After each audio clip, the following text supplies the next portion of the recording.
All right, let's go. Zach Hyman, Edmonton Oilers. Hey, thanks for joining us. We know you played last night. It was a tough game, but we really appreciate you coming on our show. Thanks for doing this. Of course. Thanks, guys. Happy to be on. Yeah, so let's start with just, your hockey club and last night facing a Boston Bruin team that certainly has done a lot to impress a lot of people in the throughout the league. Just your overall thoughts on how you measured up last night, and we found it a real entertaining game. We know you guys were a little short on the outcome, but what does a game against the Boston Bruins do to you to find out where you guys are at? Yeah, I think it was obviously a really competitive game, probably our most playoff-like game of the year. Really high-paced, and obviously with what they've done this season, it was a game that you can use as a measuring stick, as the cliche goes, right? But I thought it was a really good game. I thought we were right in it the whole way, and yeah, I think it was a good game for us to kind of just experience a team like that's run through the league this year. Zach, good to have you on. Been a while since we've had a chance to chit-chat. I was hoping you would get to weigh in a little bit on your evolution as a player here. At 30 years old, you're in the top 20 in NHL scoring, well over a point per game with, career highs in basically every category. How do you feel that you've got to the point you're at where your offensive game has really become such a weapon for you? Hey, Barney. Good. I think it's a little different than our Marley days. Just a bit, yeah. Yeah, no, I think like as a player, if you're not a Connor or an Austin and you don't come into the league and kind of light the league on fire, you have to, get into the league and try to stick in the league by doing something. And for me, when I first came into the league, it was just trying to be an everyday player and just focus kind of on the grind and the defensive side. I think every year I've tried to develop the offensive side of things and develop, holding onto the puck and having patience and little touches through the neutral zone and the offensive zone, things like that. And obviously now I'm at the point in my career where I'm, pretty confident, as a player to be able to make plays and not just put the puck in. Whereas in the beginning of my career, I would, dump it in. Now holding, looking to make a play, and it doesn't hurt playing with guys like Connor and Leon and Nuge as well. So, can you talk about that transition? Because I know early in your Leaf career, Zach, with a guy like Mike Babcock, there was a sense that you were going to be the bulldozer for skilled guys. You were going to go in there, you're going to crash and bang, you're going to open up lanes, and we saw that, and you were very successful. But that light switch that went off. When did that happen for you that said, I can do more than just dump and chase here. I can make plays. I can do the things that you just spoke of moments ago. When do you really feel like that kicked in? I think it's a gradual thing. I think every year, as a player, you try to get better. And I think a lot of people have a misconception that you hit your prime offensive years at a certain age, whereas for me, I came out of college and I started my NHL career, older than most young guys do, and I think, as you gain more experience in the league, as you gain more confidence, as you get more games played, you earn more of the coach's trust, and you earn more of the, cliche word, the leash from the coach to give yourself, opportunities to make more plays. But so I think that goes into it. I think it's also having the mindset of just understanding the league and every year working on things that, you watch video and you see yourself do certain things, and then you watch it on the video and you watch other players and you can kind of pick up little tricks and traits. And I remember early on in my career watching, JVR in front of the net, and it just seemed like, every time he touched the puck, he just had an extra second of patience and was able to kind of lift it over the goalie's pad or make a play and not rush things. And I remember watching that and thinking, why can't I do that? So I just, worked on stuff in front of the net because that's where I spent most of my time, and just working on little patience and little touches and things like that. I didn't just sit there and shoot pucks from the middle because that's not where my game is. Zach, do you see some similarities between this Oilers group that you're with and the Leafs team that you were on here in Toronto? I just think of a couple of superstars, an organization looking to break through. sometimes takes some heat about defense, but can score with the best of them. Does it feel like you're in similar places, or is it a totally different type of vibes between the two groups?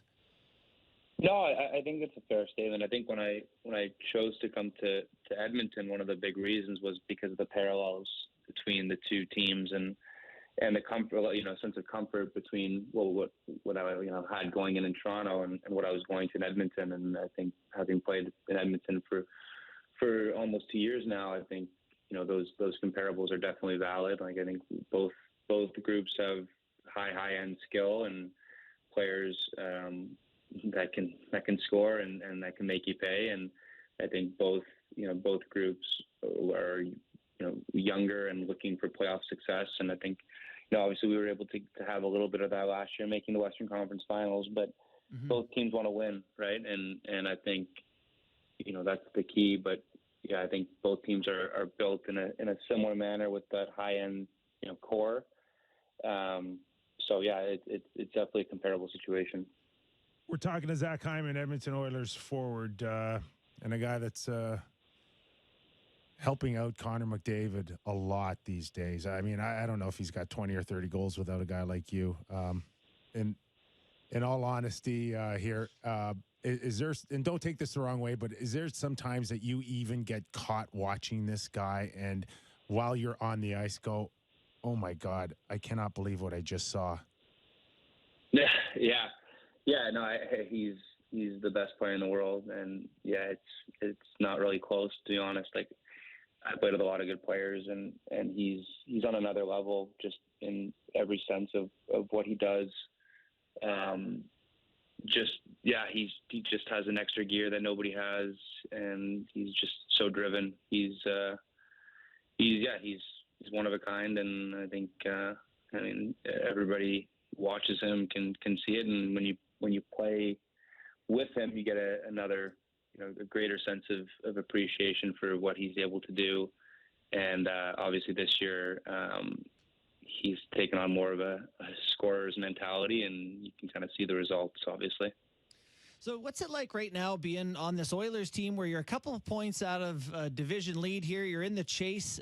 Trade deadline is a couple days away.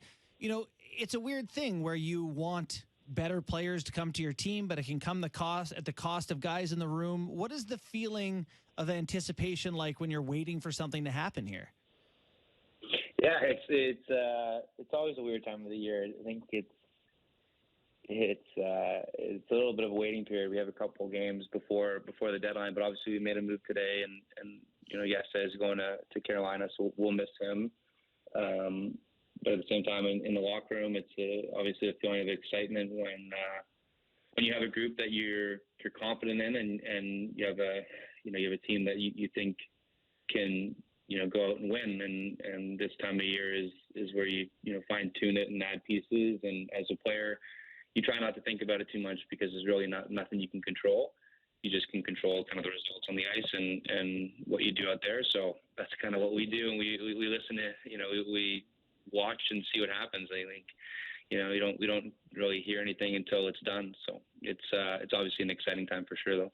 And overall, how have you been around this time of year, trade deadline? And not that your name's been mentioned over your career, but it does affect teammates. It does affect the vibe in the city. We all expect Ken Holland to be aggressive here in finding a defenseman. How's that been the last couple of days as an Oiler? Yeah, I think it's kind of just status quo. I think the reality of trade deadline is you hear about it months out, and I think a month ago we were hearing about trade deadline, and now it's kind of relieving almost that you're 3 days or whatever away from it. But as a player, yeah, I think obviously a stressful time for a lot of guys. I think when you play in a Canadian market, whether it's Toronto or Edmonton, it almost feels like guys have been on the trading block for years, right? Where their name keeps getting popped up or whatnot. And once the trade deadline day comes and goes, and you're locked in and you're on this team for the run, right? So I think it just solidifies the group.